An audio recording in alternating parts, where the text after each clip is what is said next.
이제 우시야 왕에 대해서 살펴보고 이 왕을 통해서 주시는 하나님의 교훈을 한번 보도록 하겠습니다. 이 우시야 왕은 뭐 지난 시간에 이미 살펴봤던 요아스 왕의 손자입니다. 요아스, 아마샤, 우시야. 자, 그래서 이제 이 우시야 왕이 어떤 행보를 보였길래 하나님께서 이 왕을 마무리가, 사실 이 왕이 전체적으로는 참 좋은데 마무리가 안 좋습니다. 다시 한번 보면은 크게 이 왕에 대해서 이렇게 설명을 할 수가 있습니다. 이거는 제가 읽어보겠습니다. 두 개를 다. 우시야가 통치하기 시작할 때 나이가 16세더라. 그가 예루살렘에서 52년 동안 주의 눈앞에서 올바른 것을 행하며 스가랴가 사는 날 동안 하나님을 구하였고 하나님께서 그를 형통하게 하셨더라. 여기 있는 스가랴는 스가랴서에 있는 스가랴가 아닙니다. 동명이인인데 그냥 대언자 다른 스가랴입니다. 자, 우시야 왕의 마지막은 이렇습니다. 우시야 왕이 죽는 날까지 나병 환자로 지냈고 나병 환자이므로 외딴 집에 거하였더라. 이게 전체적으로 우시야 왕의 삶을 설명할 수 있는 핵심적인 구절입니다. 보시는 것처럼 약간 뭐랑 비슷하냐면은 그 할아버지의 행보랑 비슷합니다. 처음은 아주 좋습니다. 그런데 마지막이 안 좋은 그런 인생의 어떤 과정을 이제 겪는 것을 우리가 볼 수가 있습니다. 그래서 이렇게 조사를 해보니까, 조사를 했다기보다는 특징적인 것을 찾아보니까 비슷해요. 자, 우시야 왕의 좋은 시작. 아까 했던 것을 다시 한번 제가 읽습니다. 우시야가 통치하기 시작할 때 나이가 16세더라. 그가 예루살렘에서 52년 동안 주의 눈앞에서 올바른 것을 행하여 스가랴가 사는 날 동안에 하나님을 구하였고 하나님께서 그를 형통하게 하셨더라. 저번에도 말그림 한번 나왔었잖아요. 자, 요아스 왕이 누구 때문에 시작이 좋았느냐? 여호야다가 있었을 동안에. 여기는 스가랴입니다. 자, 그러니까 옆에서 누군가가 도와준 사람이 참 중요하죠. 자, 요아스는 이제 7살이 왕이 되니까 7살짜리가 뭘 알겠어요? 그렇지만 그를 도와줬던 여호야다가 있었기 때문에 어린 나이에 왕이 되었지만은 왕권이 안정되고 여호야다가 사는 날 동안에 하나님께서 형통하게 하셨으므로 그의 통치가 뭐 그렇게 썩 나쁘지 않았습니다. 그런데 여호야다가 죽은 다음에 돌변하죠.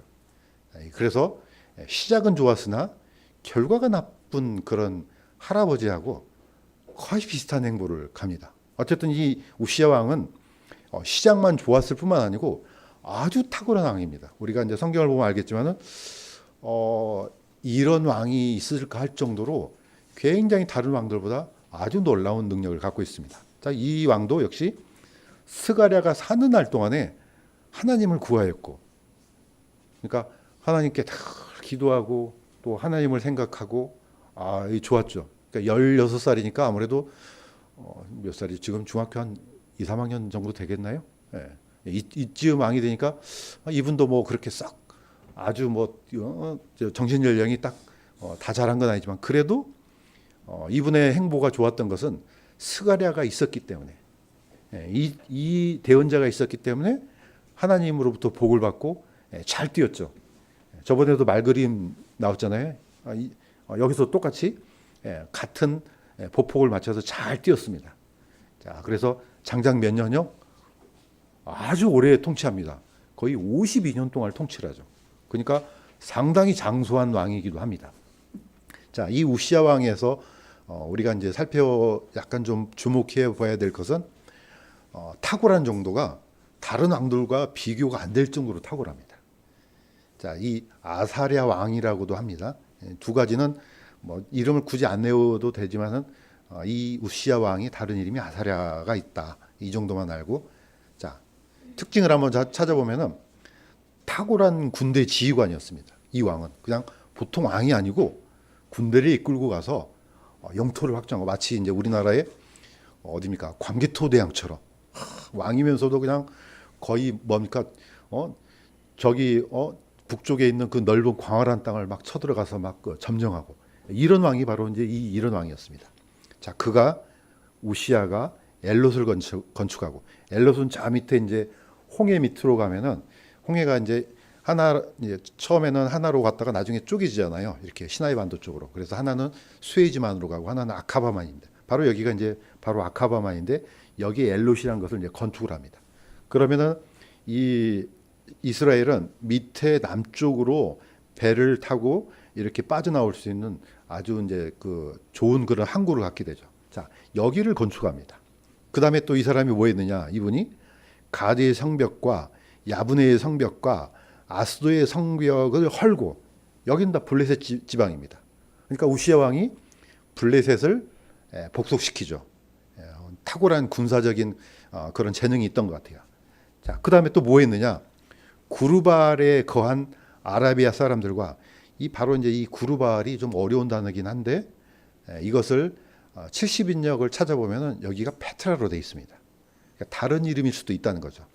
자, 이 지역에 핵심적인 사람들이 누가 살고 있었냐? 에돔 족속들이 살고 있었죠. 그러니까 에돔도 복속시키고 이 블레셋도 복속시키고, 그러니까 어떻습니까? 그 영토가 남유다 왕들 중에 가장 넓습니다. 물론 이제 솔로몬 왕 시대 다윗이나 솔로몬은 통일왕국이니까 뭐 비할 바는 안 되지만은, 남유다에서 가장 큰 영토를 가졌던 왕 그러면 바로 이 우시아 왕입니다. 자, 그러니까 화들짝 놀래서 저 암몬 족속이 조공을 바치죠.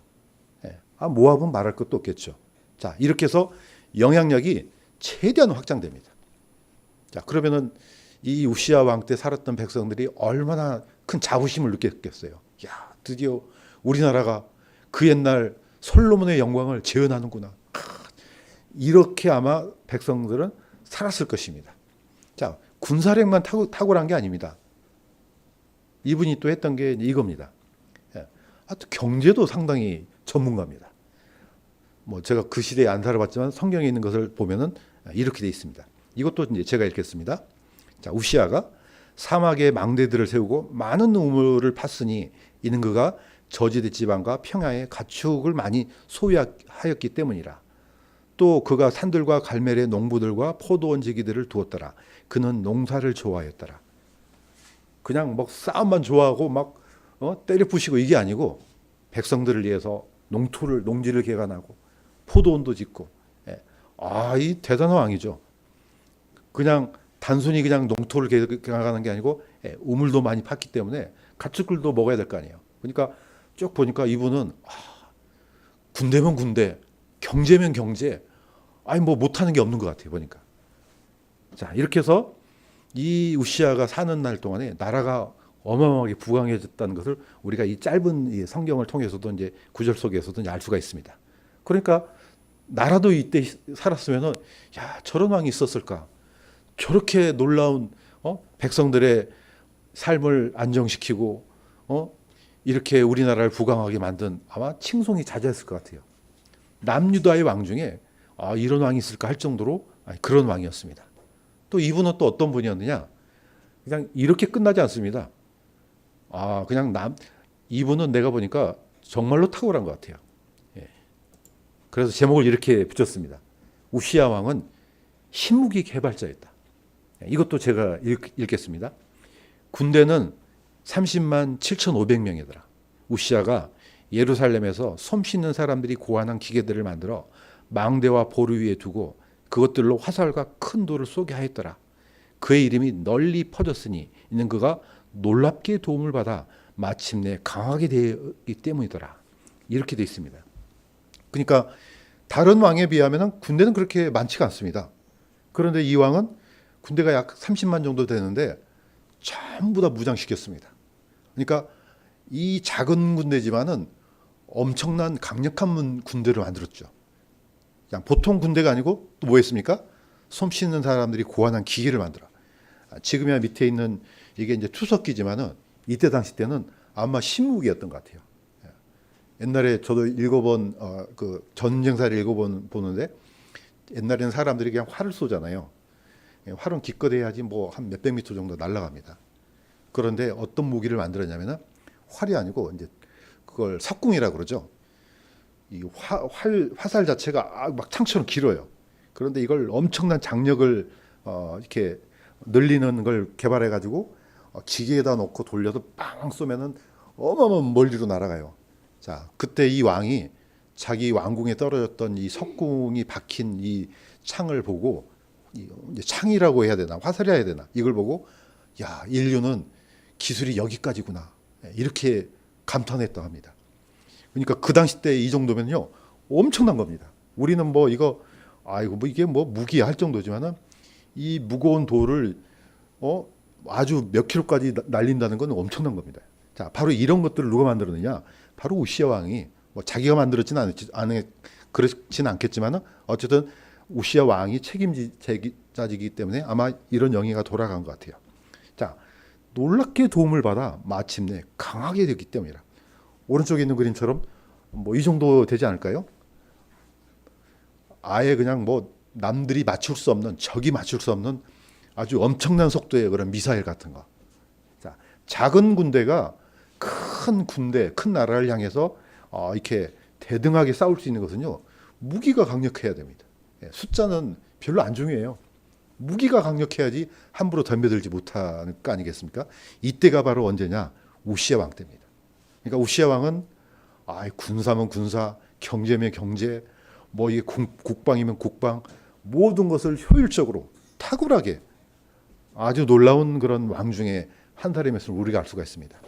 성경에서는 짤막하게 기록됐지만은 이걸 깊이 묵상하면은 이런 이 왕은 솔로몬 시대를 능가하는 그런 왕이지 않나, 이렇게 감탄할 정도의 왕이었습니다. 그 사람이 우시아 왕입니다. 자, 그런데 우시아 왕의 마지막이 안 좋습니다. 한번 보겠습니다. 우시아 왕의 나쁜 결말. 그가 강하게 되면 그의 마음이 높아져서 그가 파멸에 이르렀으니 이는 그가 주 자기 하나님께 범법하고 주의 성전에 들어가 분향제단에 분향하려 하였기 때문이더라. 지난 시간에도 말 얘기 나왔잖아요. 잘 달리다가 나중에 쿼당 쓰러지는 걸, 똑같이 이 우시아 왕도 잘 달리다가 마지막에 결국은 이렇게 꽈당 쓰러지는 아주 비극적인 삶으로 마감하는 그런 왕입니다. 자, 이걸 통해서 우리가 이 왕을 통해서 어떤 하나님의 어떤 교훈을 알 수 있는가? 일단은 교만이죠. 사실 사람이 처음부터 교만한 사람은 없습니다. 다 겸손합니다. 그런데 점점점 뭔가가 이렇게 모아지고 권력이 모아지고 돈이 들어오고 그러면은 자기도 모르게 처음에는 안 그랬는데 나중에는 당연한 것처럼 생각이 된단 말이죠. 이게 이제 어떻게 보면 우리 죄인들의 본성이지 않나 생각도 들어요. 그래서 늘 마음이 겸손한 자, 겸손이라는 게 사실 이걸 유지하는 게 대단히 저는 어렵다고 봐요. 없는 사람이 겸손하죠. 없으니까. 그런데 이게 어떤 지위가 높아지고 왕의 권력을 얻고 이렇게 되다 보면은 자기도 모르게 아마 이게 이제 없어지는 것 같아요. 이분이 그랬습니다. 우시아 왕이. 자, 그러면은 하나님께서 이런 사람을 가만두겠습니까? 당연히 가만두지 않습니다.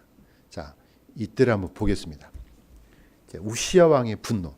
어쩜 이렇게 똑같습니까? 지난 시간에 꼭 사고가 난 지점에서 난다 그러잖아요. 그래서 거기다가 경고의 사인판을 붙여놓습니다. 그런데 그게 붙여놔도 맨날 사고가 난 데서 나요. 자, 이래서 우리는 이걸 가능하면은 그 사고 난 지점에서 사고를 안 일으키려고 노력하는 그런 좀 지혜로운 사람이 좀 되어야 될 것 같습니다. 자, 우시아 왕이 이랬습니다. 자, 드디어 이 사람이 안 해본 게 없어요. 다 해봤어요. 옛날에 그런 말 쓰는 사람이 있었죠. 내가 다 해봤어. 이분도 다 해봤어요. 다 해볼 정도가 아니고 모든 분야에서 탁월했습니다. 자, 그런데 딱 한 가지 자기가 들어가 보지 못했던 게 있어요. 어디입니까? 이 바로 예루살렘 성전이었습니다. 저기가 내가 왕인데 저기가 뭐 하는 곳이지? 물론 어떻게 돌아가는지도 알겠지만은 이게 너무 해보고 싶은 거죠. 자, 그래서 드디어 우시아 왕이 왕의 권한을 가지고 드디어 성전 안으로 들어갑니다. 그랬더니 어떻습니까? 이런 역사가 일어납니다. 제사장 아사랴가, 이름이 똑같네. 우시아 왕의 다른 이름이 아사랴거든요. 이거는 제사장 아사랴입니다. 제사장 아사랴가 주의 제사장들 곧 용맹한 자들 80명을 데리고 그의 뒤를 따라가 들어가서 그들이 우시아 왕을 막으며 우시아여 죽기에 분향하는 일은 왕에게 속하지 아니하고 오직 분향하기 위하여 거룩히 구분된 아론의 아들들인 제사장들에게 속하였으니 성소에서 나가소서. 이분 정말 용감한 사람이죠. 왜냐, 과거 역사가 있지 않습니까? 사울 왕한테 감히 덤벼들었다 어떻게 됐습니까? 거의 85명의 제사장들이 다 죽었지 않습니까? 덤벼든 것도 아니죠. 예, 권력이라는 게 그렇게 무섭다는 거죠. 오늘날처럼 막 마음대로 휘두르거나 이렇게 하는 이런 시대면 얼마나 좋겠습니까? 옛날에는 일단 잡으면은 어느 누가 한번 말 잘못했다면 거의 목이 다 날아가는 그런 시대입니다. 자, 이 아사랴가 나서 가지고 왕을 책망했습니다. 정확하게 당신이 아무리 왕이지만은 여기에서는 들어올 수 없다. 안 된다. 그때 우시아가 제사장들에게 화를 낼 때예요. 이게 문제입니다. 하나님은 누군가가 죄를 저질렀을 때 애따 그냥 번개를 그냥 바로 내리꼽는 게 아니고 항상 마음을 돌이킬 수 있는 기회를 줍니다. 기회를 주잖아요. 거의 대부분 이런 과정을 겪습니다. 그런데 이게 마음에 꽂힌 사람은 내가 잘못했구나. 뭐가 내가 문제였구나. 한번 돌이켜보면 좋은데 이게 쉽지가 않은 것 같아요. 가인도 그렇지 않습니까? 내가 하나님께서 왜 내 재물을 안 받지? 내가 뭔가를 잘못하고 있구나. 이렇게 생각하면 좋은데 이게 그냥 분노부터 치민 겁니다. 에서도 마찬가지잖아요. 내가 뭐가 문제일까? 한번 돌이켜보면 되는데 항상 나에게 어떤 잘못이 저질러졌을 때 항상 그걸 뒤집어 씌우려는 사람의 본능이 이 본능인 것 같아요. 하나님께서 아담을 책망하니까 아니 당신이 나한테 준 이 여자 때문에 그런 거 아닙니까? 이 하와를 안 만들었으면 이런 일이 안 일어나죠. 하와는 어떻습니까? 뱀 때문에 그랬다 그러잖아요. 뱀은 기회를 안 줍니다. 걔는 사람이 아니니까. 자, 어쨌든 이게 본능 같아요. 자, 우시아도 자기가 왕인데 감히 나한테 잘못을 지금 지적을 해? 이거 분노합니다. 자, 그랬더니 어떻습니까? 그의 이마에 나병이 솟으니라. 수 제사장 아사랴와 모든 제사장이 그를 보니 보라 그의 이마에 나병이 있으므로 그들이 그를 거기서 쫓아내었고 주께서 그를 치셨으므로 참으로 그도 속히 나가니라. 나중에는 직접 자기가 이 하나님의 징벌을 받으니까 이건 어쩔 수 없는 겁니다. 급히 물러가기 시작합니다.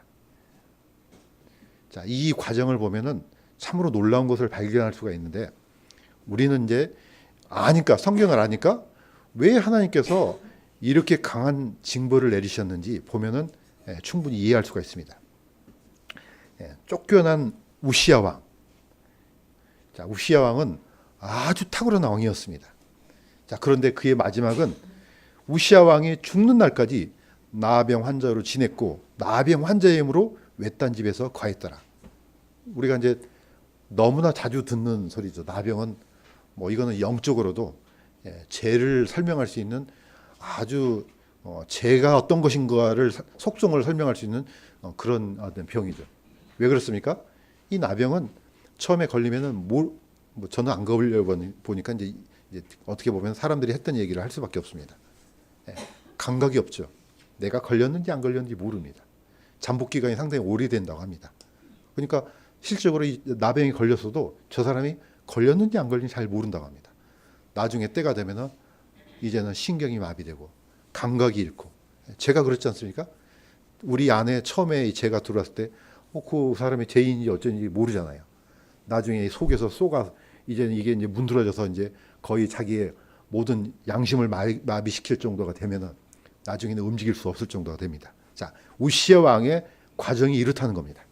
자, 이 사람은 나병 환자가 되었고 또 어떻습니까? 이 사람은 혼자 살아야 됩니다. 이미 레위기에 있던 말씀입니다.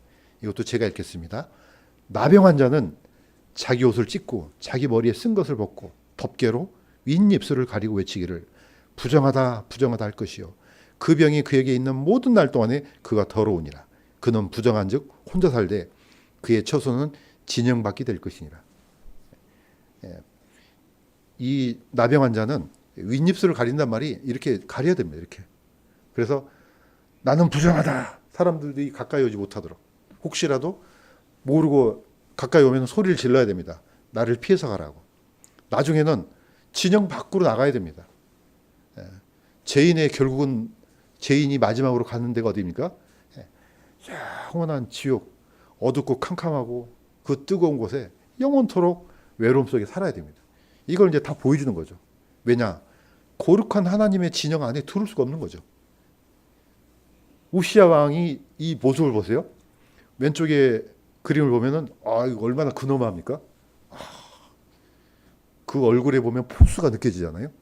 그런데 이 왕이 마지막에 어떻습니까? 문둥병자입니다. 이렇게 높아졌는데 나중에는 이렇게 떨어집니다.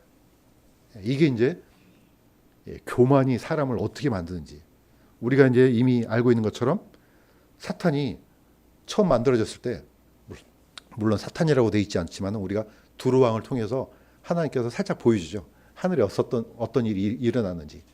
그가 처음 만들어진데 완전하게 만들어졌다. 탁월하게. 그런데 어떻습니까? 그 완벽한 존재가 어디까지 떨어집니까? 지옥 밑바닥까지 떨어지는 게 이제 성경에 이제 기록이 돼 있죠. 그의 핵심적인 원인이 바로 교만입니다. 교만은 그냥 단순히 나 이 정도야 이 정도가 아니고요. 창조주와 피조물 내 상태가 어떤 상태인지를 점점점 망각하면서부터 시작됩니다. 하나님은 그냥 부끄러운 자가 하나님 앞에 서지 못한 정도가 아니고 하나님은 거룩한 천사로부터도 구별됩니다. 이 세퍼레이션은 분명합니다. 그래서 우시야 왕이 나중에 이제 다음 시간에 할 건데 우시야 왕이 죽던 해 이사야가 부름을 받았을 때 스랍들이 섰을 때 어떻습니까? 두 날개로는 자기 얼굴을 가리고 두 날개로는 자기 발을 가리고 가운데 날개 날면서 거룩하다 거룩하다 거룩하다. 천사가 무슨 죄가 있겠습니까? 창조주 하나님과 나는 구별돼야 됩니다. 이겁니다. 이게 구별이 안 이루어지면은 이게 섞여버리면은 온 우주의 질서가 망가지는 거죠. 자, 죄인뿐만 아니고 거룩하게 만들어진 천사조차도 하나님과의 구별되는데요. 하물며 죄인은 두말할 필요도 없죠. 자, 우시야 왕은 이렇게 해서 쫓겨나서 죽을 때까지 그냥 쓸쓸히 죽습니다. 나중에는 무덤도 같이 않습니다. 죽으면 다 똑같은 죽음인데 그냥 같이 묻으면 좋을 거 아니에요. 왕실에 속한 매장지에다 묻긴 하지만은 다윗 왕의 왕실에는 못 들어갑니다. 자, 이렇게 해서 그의 죽음도 결과적으로는 그렇게 됩니다. 자, 우리는 여기서 중요한 하나님의 메시지를 얻어낼 수 있습니다. 뭡니까? 하나님은 절대로 왕권과 제사장권이 결합되는 것을 허락하지 않습니다. 이걸 우리가 알 수 있는 게 바로 멜기세덱입니다. 왜 예수님이 멜기세덱의 계보, 반차를 따라서 제사장이 됐는가? 이걸 우리가 깊이 생각할 필요가 있습니다. 사도 바울은 이걸 더 많이 설명을 하려고 했는데 설명을 그냥 그만뒀어요. 왜 그만뒀느냐? 이거 너희들이 지금 장성해갖고 이런 소리 하면은 다 알아먹고 하는데 너희들이 여전히 어린아이다. 내가 그냥 그만두겠다. 그 다음에 우리 후손들이 이제는 이것을 깊이 묵상할 그런 이제 여지가 생겼습니다. 자, 예수님께서 멜기세덱의 계통에 따라 영원토록 대제사장이 되사 우리를 위해 거기로 들어가셨느냐. 자, 예수님이 대제사장이라는 신분이 레위지파 대제사장의 신분을 받는 게 아니고 누굽니까? 멜기세덱을 통해서 대제사장을 받아옵니다. 그런데 멜기세덱이 어떤 분인지 히브리서에 다시 한번 얘기합니다. 이것도 제가 한번 읽겠습니다. 이 멜기세덱은 살렘 왕이요 지극히 높으신 하나님의 제사장이니라. 그 이름을 해석하면 첫째로 의의 왕이요 그 다음은 또한 살렘 왕이니 곧 화평의 왕이니라. 그는 아버지도 없고 어머니도 없고 혈통도 없고 날들의 시작도 없고 생명의 끝도 없어 오직 하나님의 아들과 같이 되어 항상 제사장으로 있느니라. 이 불가사의한 존재를 히브리서 다시 한번 얘기합니다. 저는 딱 봐도 이분은 성육신 전에 예수님이구나 이렇게 생각이 딱 들어요. 왜냐? 이거는 불가사의한 존재예요. 왜냐? 아버지도 없고 어머니도 없고 생명의 끝도 없고 이분이 다른 분이 있겠습니까? 하나님이시지. 자, 이분이 왜 중요하냐?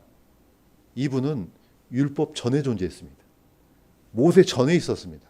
율법과 상관없이 제사장입니다. 제사장이라는 뜻은 모세가 가져온 율법을 통해서 제사장이 되지만은 이분은 율법이 있기 전에부터 제사장이에요. 그런데 호칭이 또 하나 있죠. 화평의 왕이에요. 두 가지가 있죠. 제사장과 왕권이 결합이 돼 있어요. 모세 율법은 제사장이면 제사장, 왕이면 왕, 딱 나눠져 있죠.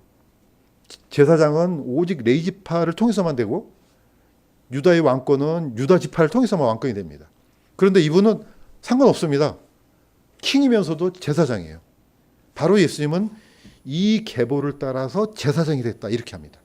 그러니까 성경에서 유일하게 왕권과 제사장권을 공유하신 분은 메시아 한 분밖에 없는 겁니다.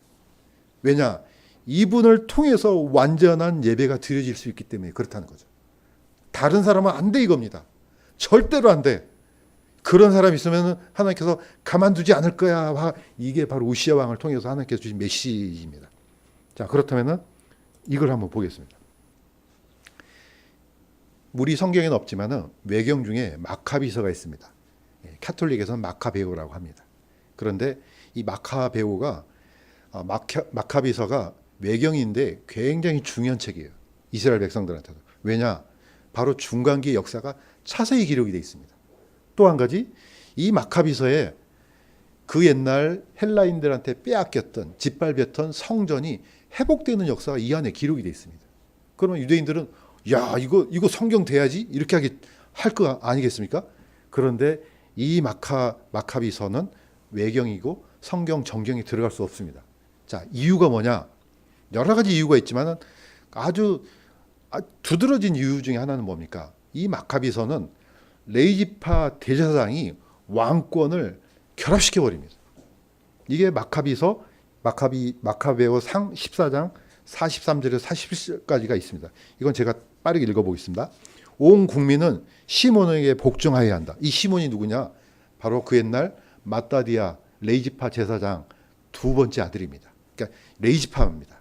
시몬은 자색 왕복을 입고 황금 장식물로 단장할 권한이 있다. 우리 국민은 이러한 결정을 집행할 권한을 시몬에게 부여하는데 찬성하였으며 시몬은 대사제가 될 것을 수락하였고 유다 국민과 사제들의 통치자이며 수령으로서 최고의 권한을 가지고 만 백성을 다스릴 것에 동의하였다. 이게 마카비서에 들어 있습니다.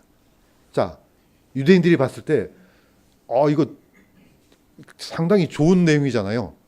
성전도 수복되고 회복되고. 그런데 유대인들이 이걸 동의하지 않습니다. 왜? 제사장이, 레위지파 제사장이 왕이 돼? 이거는 성경에 있는 이 가르침하고 완전히 정반대입니다. 하나님께서 우시아 왕을 통해서 왕은 절대로 제사장권을 결합시키면 안 돼 이건데 여기서는 결합이 돼요. 자, 이 내용을 보면은 심지어는 요한복음에 성전 봉헌절도 있습니다. 요한복음 10장 22절에 보면은 예루살렘에 성전 봉헌절이 이르렀는데 겨울이더라. 예수님께서 성전 안에 솔로몬 주랑에서 거니시더니 이 부분을 보면은 예수님께서 이 수전절, 개역성경은 수전절로 되어 있거든요. 킹제임스 성경은 성전 봉헌절. 이게 이제 주전 164년경이 되거든요. 이때 드디어 그렇게 헬라인들한테 짓밟혔던 성전이 회복되는 절기죠. 엄청난 거죠. 자, 그런데 이게 약간 공교롭게도 이 수복하는 날이 겨울 25일입니다. 그러니까 사람들이 이스라엘을 보니까 성탄절을 지키고 있네 이렇게 착각을 할 수가 있습니다. 전혀 아닙니다. 성탄절하고 아무 상관은 없습니다. 날이 이제 겹치는 거죠. 자, 바로 이것 때문에 이 엄청난 중요한 역사서지만은 그래서 이제 외경 중에서도 마카비서는 역사를 알 수 있는 지식은 도움은 되는데 성경 안에는 들어갈 수가 없습니다. 자, 아까는 우시아 왕이 유다 지파가 레위지파 제사장권을 같이 겸임하려고 했지만 여기서는 레위지파 제사장이 왕권을 겸임하는 역사가 일어납니다. 이게 세상 왕국도 똑같습니다. 진짜 파워는 어디서 나옵니까? 왕권만 생기면 안 됩니다. 진짜 파워는 뭐까지 같이 겸임해야 됩니까? 제사장권과 같이 겸임해야지 진짜 파워가 생깁니다. 바로 로마사를 보면 우리가 이해할 수 있습니다. 자, 우리가 많이 들었지만은 폰티펙스 막시무스라는 말을 많이 들었을 겁니다. 폰티펙스 막시무스라는 이 단어는 로마의 제사장이라는 뜻입니다. 물론 다리를 만든 자라 뜨는데 이거는 어떻게 보면은 사람과 신계를 연결시키는 그런 중보자 뭐 그런 의미도 있습니다. 자, 막시무스는 최고라는 뜻입니다. 그러니까 최고 제사장입니다. 이 권력이 엄청난 파워가 있다는 것을 간파한 사람이 바로 카이사르입니다. 시저죠. 이 사람이 주전 73년에 이걸 먼저 획득합니다. 이 사람은 뭔가 탁월한 감각이 있던 것 같아요. 자, 이렇게 해서 그의 양아들 아우구스투스, 성경에서 나오죠. 아우구스토. 이 사람이 드디어 왕권을 장악하면서 드디어 폰티펙스 막시무스가 로마 황제가 이제는 제사장권을 겸임하는 역사가 일어납니다. 자, 이제 보시면 아시겠지만은 왼쪽에 있는 조각상은 아우구스투스의 킹을 조각한 거죠. 이 조각품이죠. 오른쪽에 있는 그림은 바로 폰티펙스 막시무스 제사장의 모습이죠. 그러니까 로마 교황은 왕권하고 제사장권을 딱 겸임해요. 두 가지를. 그러면 파워가 생기죠. 이 사람들은 나중에 이제 정복하고 돌아와서 항상 로마를 가서 이런 제사를 드렸습니다. 자, 그런데 이 역사가 어디까지 갔느냐? 나중에 이제 그라티아누스 황제라고 해서 이제 주 397년에 암브로시우스라는 이 로마의 주교가 이 사람을 그래도 이 사람은 약간 이제 그런 감각이 있었던 것 같아요. 왕은 제사장하고 겸임해서는 안 된다. 자, 이 요청을 받아들여서 이 호칭을 그냥 버려버립니다. 자, 그러니까 이걸 그대로 누가 가져옵니까? 지금은 폰티펙스 막시무스라는 로마 대제사장 호칭을 로마 교황이 지금 쓰고 있습니다. 그래서 동전에도 보면 이렇게 그대로 있습니다. 폰티펙스 막시무스라고 돼 있죠. 지금은 로마 교황 그러면 이 칭호를 씁니다. 그런데 사실은 이 칭호는 로마 제사장입니다. 그 옛날. 지금 보여주는 건 뭡니까? 이들이 쓰고 있는 호칭에 주목하라는 거죠. 왜냐? 언젠가는 이들이 정치 권력과 이 바로 제사장 권력이 하나로 통합된 이 나라가 올 것이다. 그래서 온 세상을 이 권력 아래 무릎 꿇게 할 것이라는 것을 우리가 충분히 알 수가 있습니다. 자, 이게 결합되면요, 엄청난 파워가 생깁니다. 적그리스도가 분명히 이렇게 할 거라는 겁니다. 자, 우리가 이제 지금까지 쭉 역사를 살펴보면은 이제 정리를 하면 이렇습니다. 하나님께서는 오직 예수 그리스도를 통해서만 예배를 받으시고 예수 그리스도를 통해서만 섬김을 받고 예수 그리스도를 통해서만 구원의 선물을 허락하시고 예수 그리스도를 통해서만 찬양 받으시고 뭐든지 다 예수님을 통해서만 가능합니다. 그런데 세상 권력이 이걸 흉내내기 시작합니다. 그렇게 하지 말라는 겁니다. 왜냐? 하나님께서는 절대로 받지 않겠다는 겁니다. 세상에 그 어떤 왕도 우시아 왕처럼 위대한 왕도 제사장이 될 수 없는 겁니다. 왜냐? 불완전하거든요. 그 사람도 금방 썩어버리잖아요. 그렇게 탁월했던 왕도 하나님께서 기뻐하시는 마음을 드릴 수가 없는 겁니다. 그래서 우리는 우시아 왕을 통해서 우리의 영원한 구원자요, 우리의 영원한 킹이요, 우리의 영원한 대제사장은 예수님밖에 없음을 날마다 고백하면서 주님을 기쁘시게 하는 삶을 살기를 주님의 이름으로 간구드립니다. 기도하겠습니다. 하나님 아버지, 우시아 왕의